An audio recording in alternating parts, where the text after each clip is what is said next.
anything can happen today in the North American LCS. The shots just keep coming.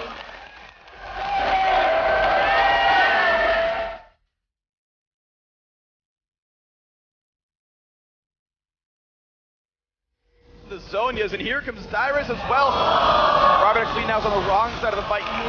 They're taking care of business today.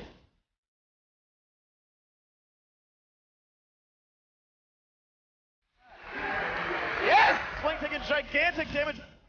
Will he fall? Oh, he jukes away! And here comes the cavalry.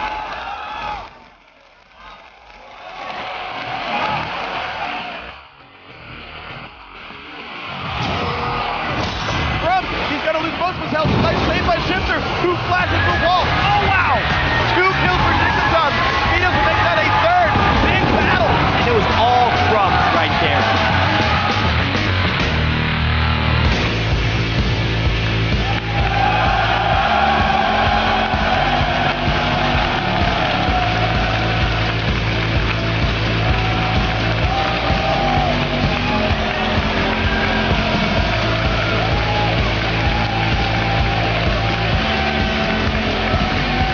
Welcome to day 2 of our Week 4 North American LCS coverage. We're coming to you live from our studio here in Los Angeles in front of this fired up audience.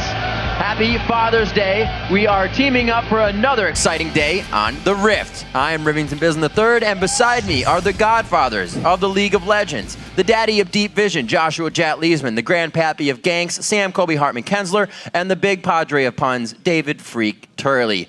We are 9 games into the split, guys, and looking at arguably the toughest NALCS we have ever seen. It's deep and it's dangerous. Let's talk about the 2 teams that have consistently performed the best so far. On top, the leaders, LMQ and Dignitas. Right now, starting with Dig, 7-2 on the league. They look like they've kind of gotten everything sorted out and are comfortable with each other from game to game. Kobe, what do you think? Yeah, especially after yesterday, their game against Curse, they turned one mistake of their opponents into several objectives. No problems with their decision-making there at all. The thing I really like about Dignitas is how Crumbs and Zion keep saying how constantly throughout the game, they're reiterating what the game plan is for the entire team. So everybody's on the same page. They're constantly updating each other with information as the game plays out, so they all know the exact same game plan and they're working towards the same goal.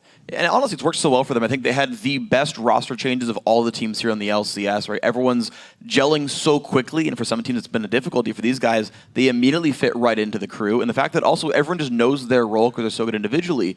Like, there's no one micromanaging team fights to a large extent. It's like everyone knows their role, right? Kiwi Kid knows he's going to like pull guys back and stop the steals and whatnot. And like, just everyone's really firing on all cylinders.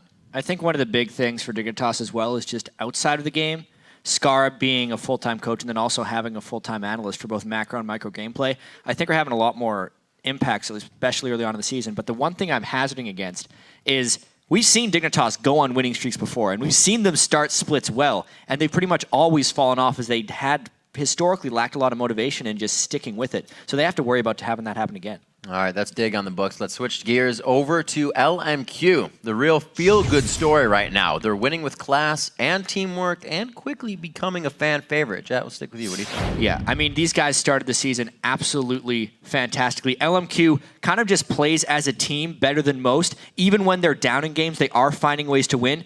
That being said, they were down pretty substantially to Evil Geniuses, who were a team that was in last place. LMQ can't really let that happen if they want to be the team that goes to Worlds and does well. Yeah, not only have they been performing on the Rift very well in the North American LCS, but they also have a really good home life. They're very happy guys. They're a very close team.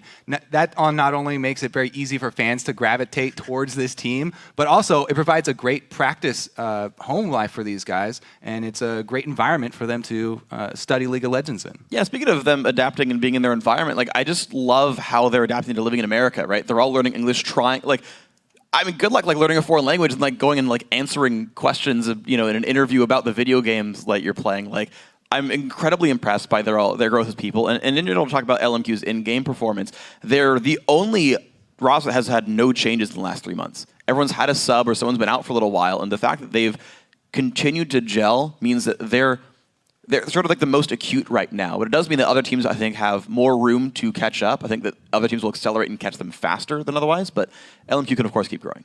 All right, right now we're actually going to turn our focus off of Dig and LMQ and focus on TSM a little bit. They came into week 4 in search of a plan, in search of a leader, in search of something.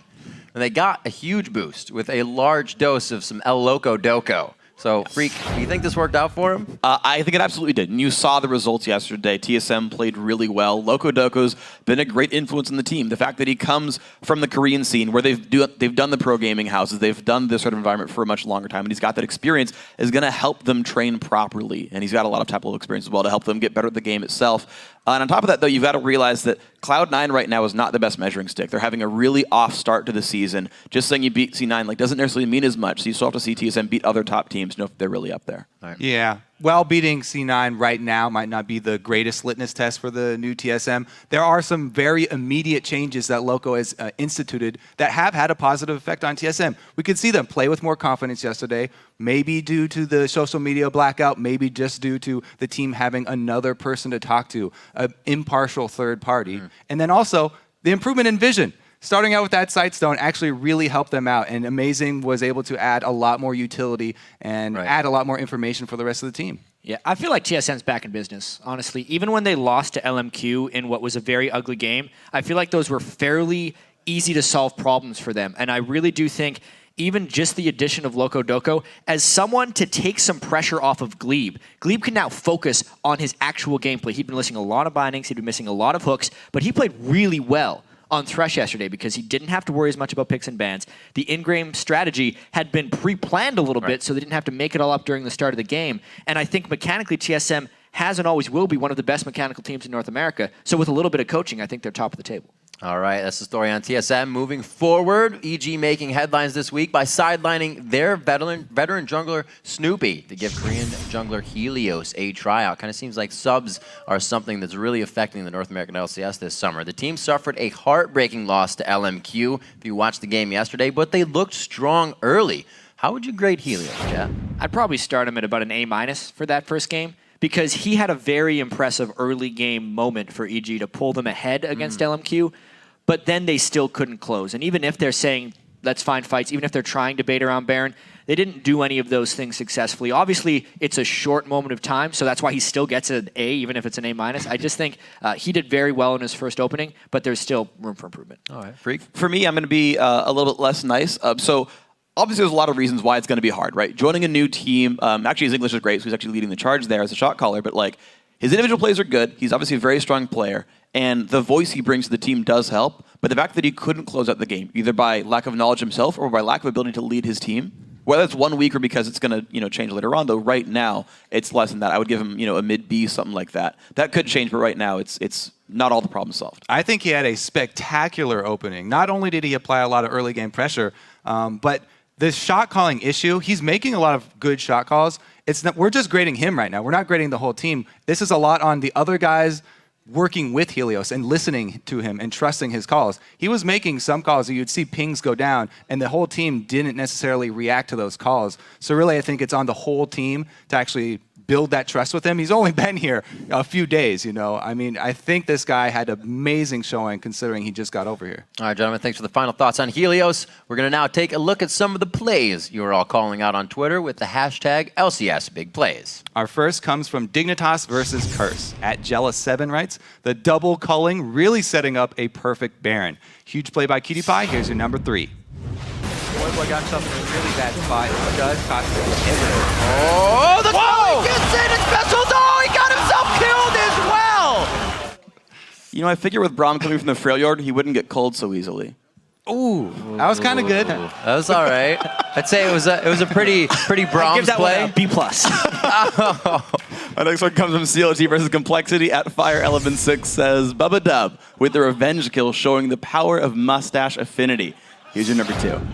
Great shield coming in, but he puts himself in the brush. He is going to be going down. Doublelift may be able to get the kill on Bobadub too. He's going to be taking shots. Does he have the slow? There's one. He's going to get locked up. They blow the flash. It cannot get Dexter there in time. He will be there. They hook him in. A great kill for Bobadub. The poison won't be enough. What a play from him. Gotta fear the stash. I concur. Our next highlight comes from TSM versus Cloud9. At Andre JB tweets, Loco Doco's already seen how to train your Dragon 2. Glebe with the flay onto balls. Here it is, your number 1. A wild turtle on the backside. No just wave clear from Cloud9. hope. They might just have to fight right now. That's a one. Oh, cleaved onto the dragon. The set.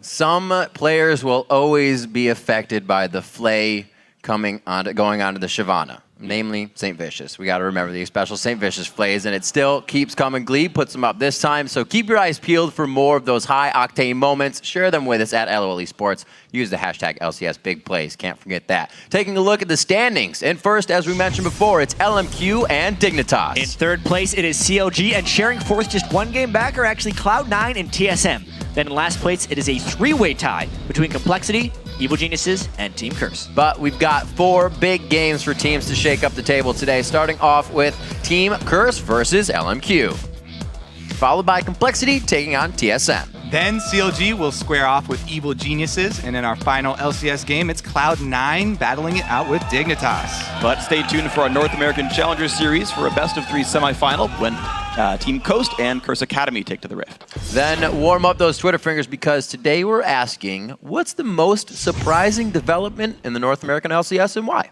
Yeah, just send your thoughts over to LOL Esports and use the hashtag LCS. Bring your A game, because you might hear your answer read later in the broadcast. And just after a quick break, we'll get into our first match of the day, Curse versus LMQ. But first, a programming note. The NALCS will take place this upcoming week on Thursday and Friday to make room for the EU LCS Roadshow in London, England. Yeah, so make sure you tune in on Thursday for the LCS preview show. It's at a different time than normal, so 11:30 a.m. Pacific time or 8:30 p.m. Central European summertime.